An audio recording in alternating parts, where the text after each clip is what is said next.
Aravali range of mountain is the oldest range of mountains in India, older than that of Himalayas and Western Ghat, that is Nilgiri range of mountains. Mythologically speaking, great sage Vashishta performed yajna when there are no mountains, which means in a Dwapara Yuga or Treta Yuga, which I do not know precisely, and set up Agni Kunda to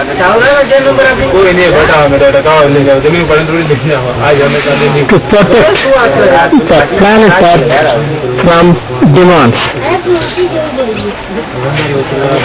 This yajna was performed near a natural spring that emerged from a rock shaped like cow's head. However, Vishwamitra's cow Nandini was trapped in a deep gorge and could not free herself. The sage appealed to Lord Shiva for assistance. Shiva sent river Saraswati to flood the region. As a result, the cow freed herself and floated and was rescued. Sage Vishwamitra asked Lord Shiva that this should not happen again.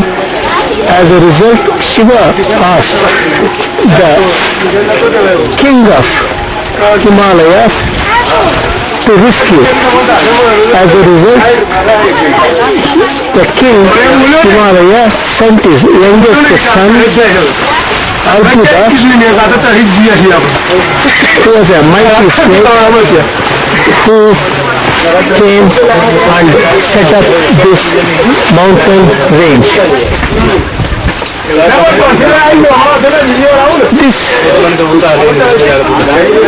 region, Mount Abubuda, shortened its name by the British due to their poor Sanskrit pronunciation and trying to anglicize everything on earth, called it Mount Abu. This region, that is the Mount Abubuda, has been mentioned in Puranas like Skanda Purana, Upanishads and Mahabharata. According to Padma Purana, one night stay in Mount Abu is equivalent to the blessing of giving 1,000 cows in charity. The 24th Jain Temple, Mahavira. Tirthankar means enlightened human has visited this region. Catch with this story is, according to evidence, this mountain region is older than Himalaya. If so, how is it possible that the Mount Himalaya sent the youngest son? Thus, all this has to be taken with a grain of salt. All said and done, this region is extremely beautiful. As we drove through the roads here, it is quiet, there are forests and highly peaceful. Large number of Jain and Hindu Bhaktas visit this region in addition to tourists. This is an example of tourists going down the steps. Additionally, according to the history, this region is said to be original abode of the famous Gurjaras.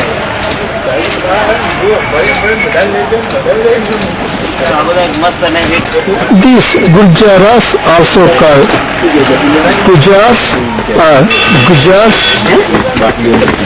migrated from Abubuda mountain region and as early as 6th century AD and lived in the current boundaries of Rajasthan and Gujarat. Thus, the name earlier given is Gujarata, that was eventually changed into Gujarat, which is the south of these mountains. The north became Rajasthana or Rajasthan. I am at the highest point of Mount Abubuda, a 360 view. It is the western side. The view of the mountain.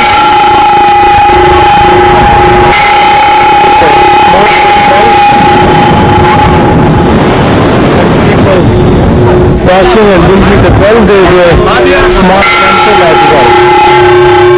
On the western side, it is rather hot.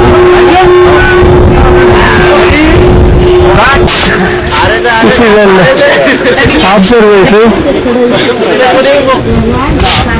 with an approach road in this region. Rocks look so beautiful. A nature's gift for someone with vision. On the southern side, there are some small temples and some television and other towers. This is a Gujarati family. After visiting, they are relaxing with some snacks. Further recording to photograph this mountain range from another location. There is also a lake to this region. I estimate about 300 steps maybe, but good radish place, snacks to eat with chana and possibly onion. Tea, cola, sugar are free. However, it is the immunologically inferior that is vulnerable. Other beauty is a sole palm tree in this location. The mountains are in layers as I am looking at them.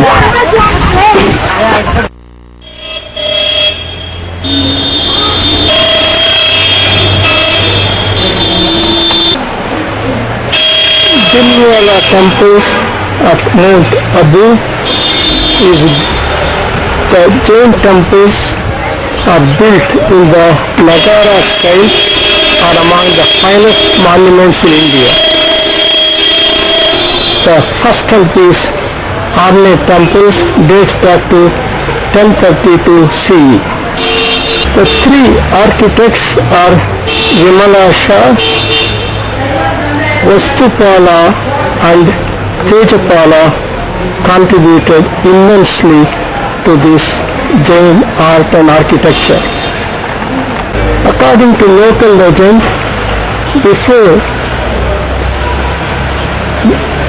Vastupala and Tejapala became ministers, they were on a pilgrimage carrying with them a huge wealth which they decided to bury under a tree. But when digging, they found more gold. At that point, Anupama Devi, wife of Tejapala, advised them to build temples in this location with their wealth. Further, Tejapala asked the carvers to add greater delicacy to the floral patterns by more chiseling, offering them rewards in silver weighing as much as a marble filed. Later, Tejapala offered gold in weight to the marble if it could be chiseled further. These temples are considered finest in its workmanship, and experts consider this architecture superior to Taj Mahal. Having seen both, I have to agree it is unfortunate that Taj Mahal, which has no delicacy and it is built by cruel invaders, has become a logo of India, which is a very unfortunate event and a severe blow to Jainism and Hinduism.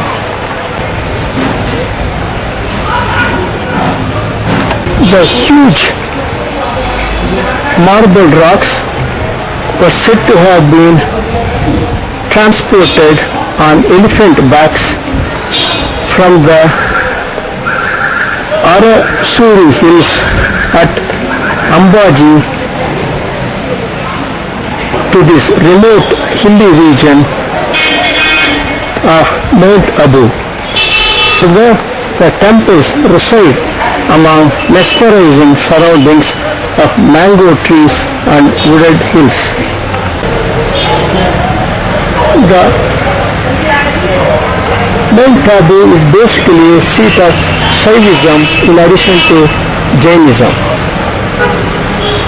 First temple is for first Jain Tirthankar Adina. As one can see, there are several domes to the temple. Interior of these domes where the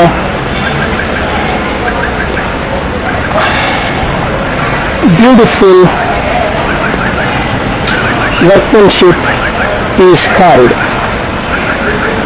This is a perfect gem where it drops from the ceiling and looks like a cluster of half-open lotuses. The temples are devoted to 5 Jain Tirthankars. Sri Mahavir Swami Temple is for Mahavir, the 24th Tirthankar of Jains. This was crafted in year 1764. Sri Ajina's Temple or Bimal Vasahi Temple was carved in 1031. However, the work could have been started, it took many years to complete it. The Ajina temple is the oldest of all the Vedic temples. The Parashivnath temple or Kartar Vastu temple was built between 1458 and 59. Sri Vishad Deji temple or Pitambar temple is built using brass metal. The Neel Nathji temple or Luna Vastu temple was initiated in 1230 AD by the two brothers Tejpal and Vastupal, whose story is indicated earlier, and was devoted to 22nd Tirthankar Sri Nemi Nathji. There are 360 marble idols in this place. Overall, it took over 1500 workers, several years to build, and there are 48 pillars. 16 pillars have the images of female figures in dancing poses. Each pillar looks different, and some of the scenes are from the princely court of Ayodhya and Takshashila. The temple is open for Jain worshippers from 6 a.m. to 12 noon, and I went this morning. There are few Jains performing puja. I was able to witness it,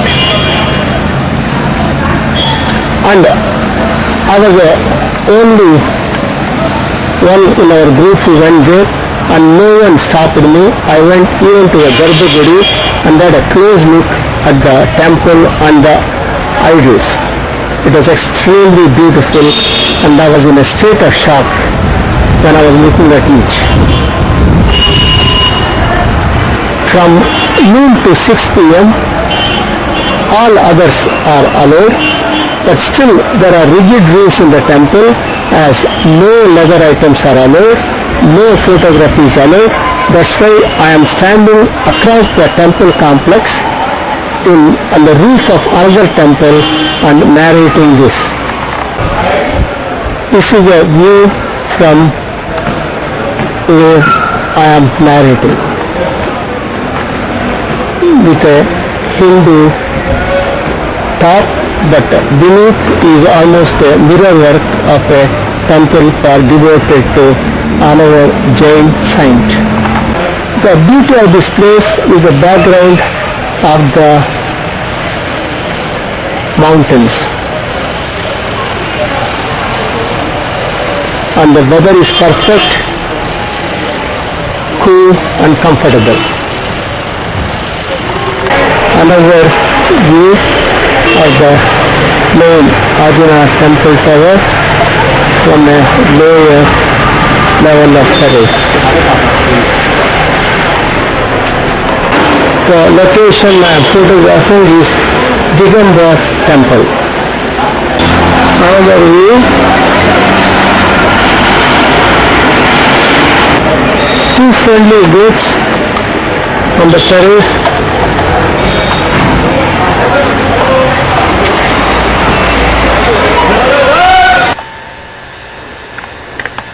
These are copied into video from the photographic prints that are obtained of the Mount Dilwara Jain Temple. This is the corridor of Arjuna Temple. One can see the precision in which the work is done from marble, which is very brittle, and it's a huge complex. On the sides are various other tirthankars, and one can see these pillars on the floor. A closer view of the workmanship, of the miniature precision of even the legs of the horses and other workmanship that can be seen. Moving on, in the pillars, one sees these beautiful female figures in dancing posture.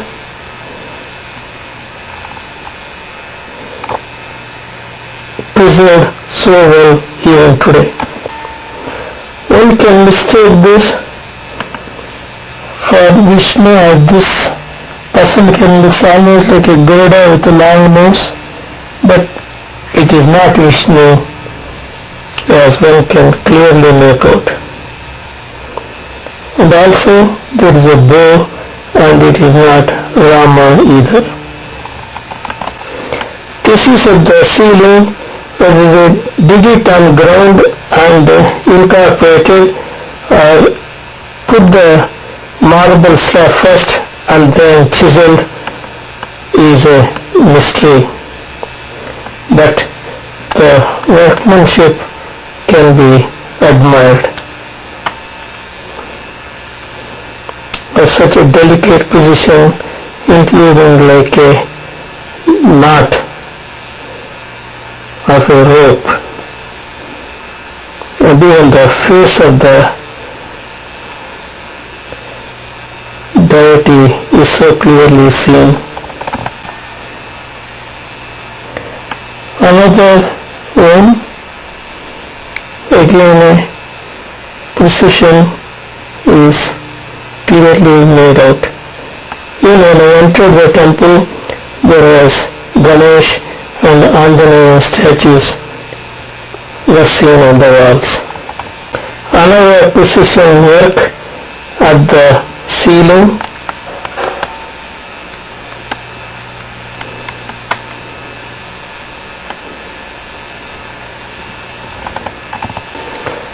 As I got closer to the main sanctum with the pillars, looking at one of the ceilings, the beauty is so clearly visible and the precision of the workmanship.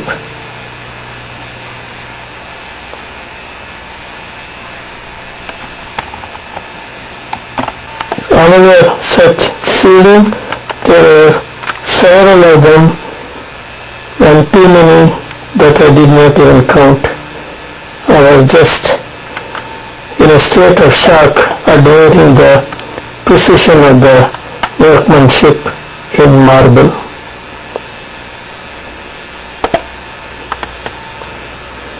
As one goes from the periphery to the center, one can see all these dancing postures before it goes to the center, and the precision of the circle is so perfect. One more of the ceiling on the side. Again, it's like a flower-like workmanship, even separating each petal. This is not main deity, but the Tirthankar on the side.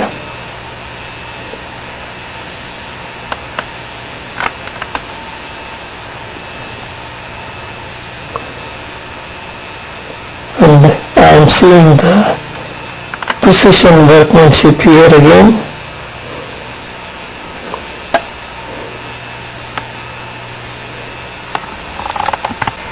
Finally, the statue of Adinath, the first Tirthankar of Jainism.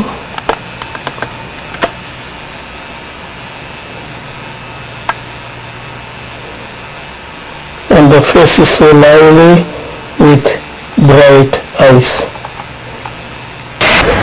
Ranakpur Jain Temple. The exact time of its construction is not known, but considered between the 14th and mid-15th century.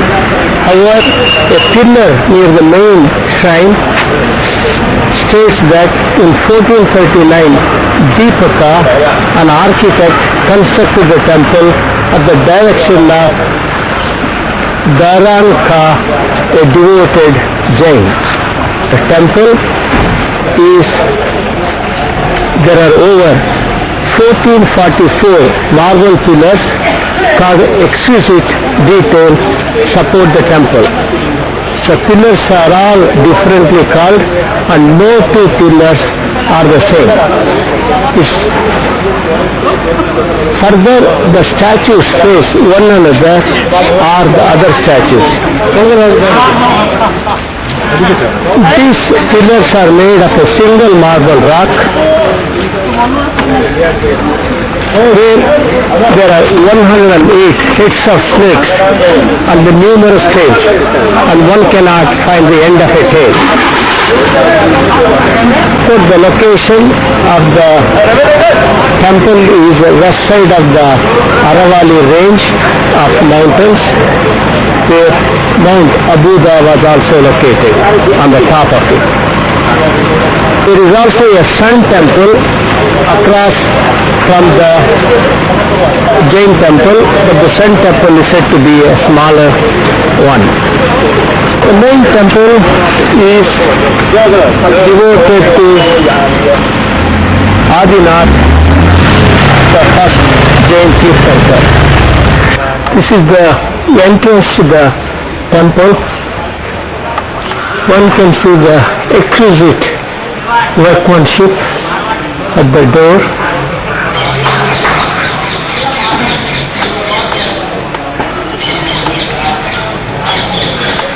This is the evidence of heavily borrowed from the Hindu temple architecture, including the concept of Dwarapalakas, one on one side and this the other.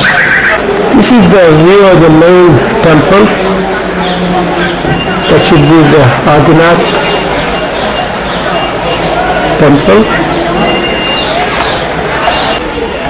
I am filming from the back of this first temple, and one can still admire the exquisite workmanship, and also the exterior of the temple here, Ranakpur, is decorated as we did not have the fear of a Muslim invasion, so the domes doesn't have to look like that of a mosque.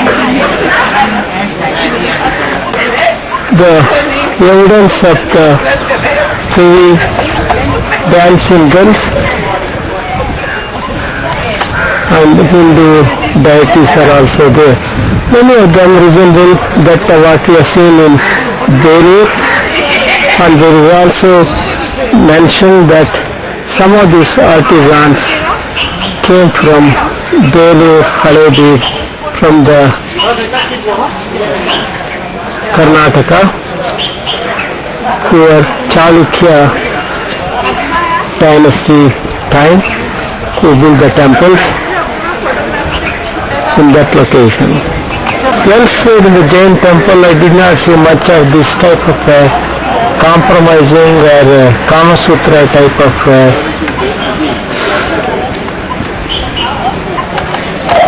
appearance, but in this temple I am seeing them.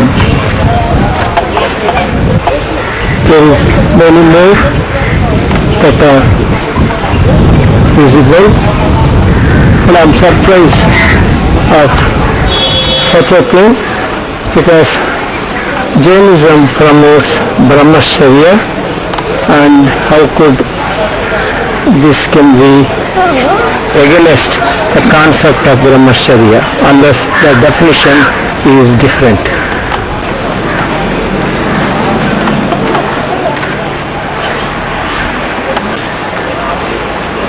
As in Delhi, Haledi, so is here in these Ranakpur temples the external beauty of extremely well done work, except the marble is much harder to work compared to sandstone. Here you go, the Hindu gods, and some more. The one I just visited is the Kashinath, which is the 23rd Tirthankar temple. World's most fancy toilet entrance. This is the main temple in Ranakpur, that is of the Adinath.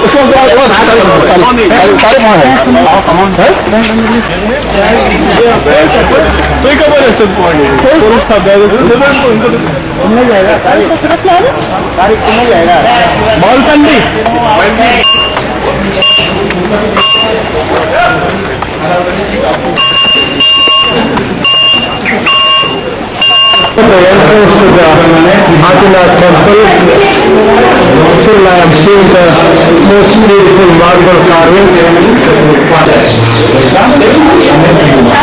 The base of it is decorated almost like a Dwarapalakas, and around is a well carved workmanship. The entrance with several pillars, cool, comfortable under marble roof. This is the best way to photograph this lotus pillar and exquisite work.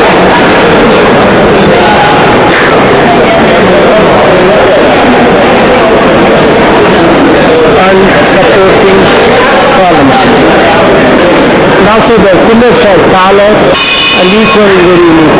Pillars are taller and very unique.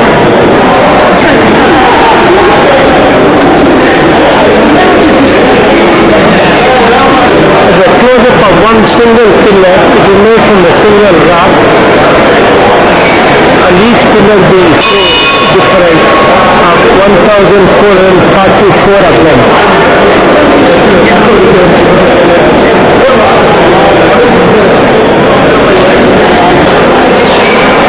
This is the beauty of the second level of the ceiling, and as we look down, there is also chandelier, and that it ends up in a column.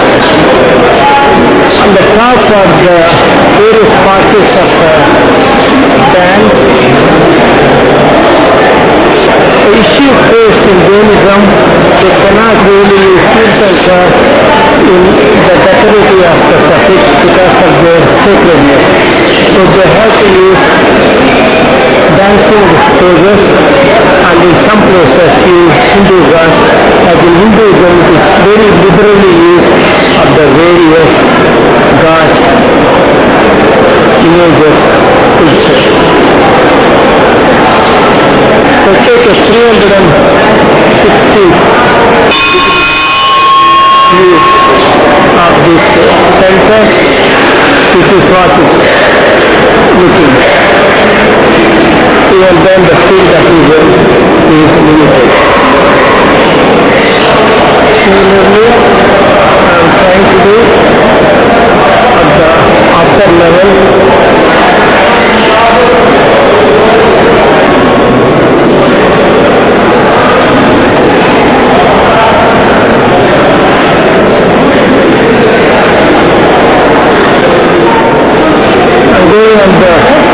It's at the 3 o'clock position from the main entrance. This is what the appearance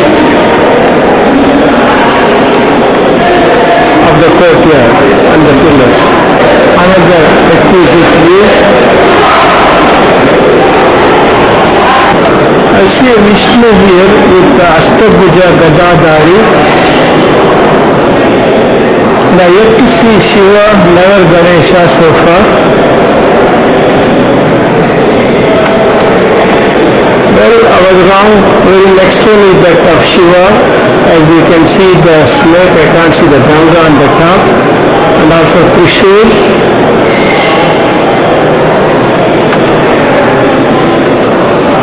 Someone is very curiously watching the temple and amazed what she is. Finally, I found some evidence for the daily with a woman holding a mirror and trying to put the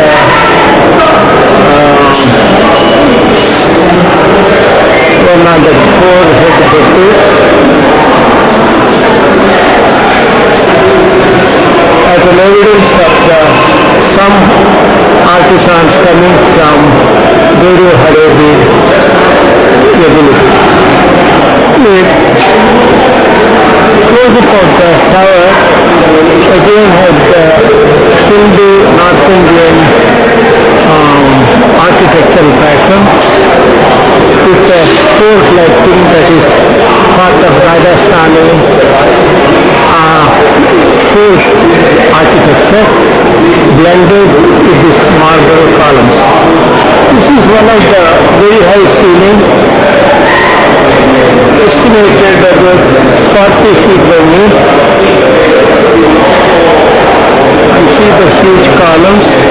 And each column is of course made from a single rock with an elephant in the center.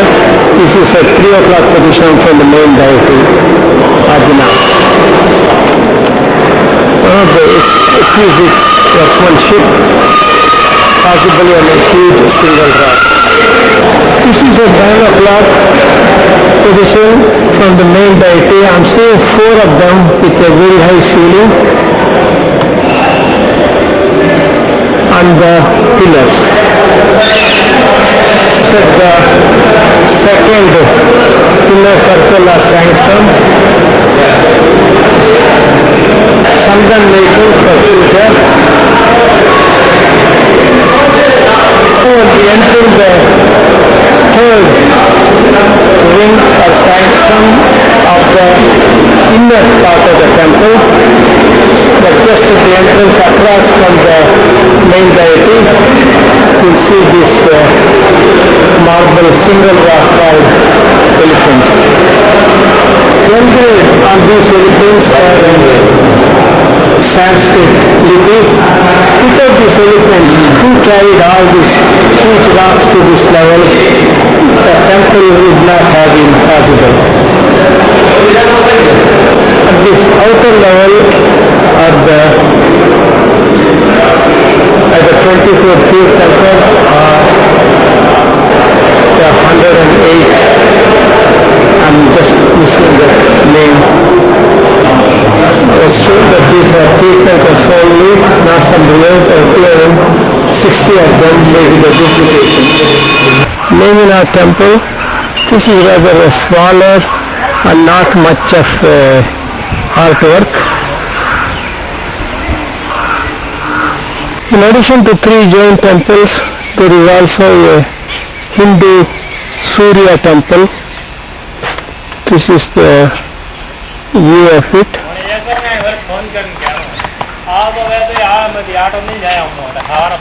This is a closure.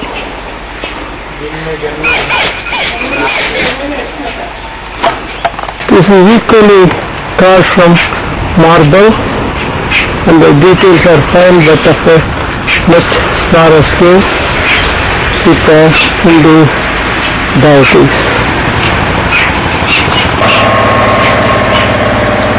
All around. In Vedic time, the worship was for the energy like the sun, water which is a Ganga, fire which is an Agni, earth is the Bhumi, like that, and propagating cosmic impact and other satellites of earth like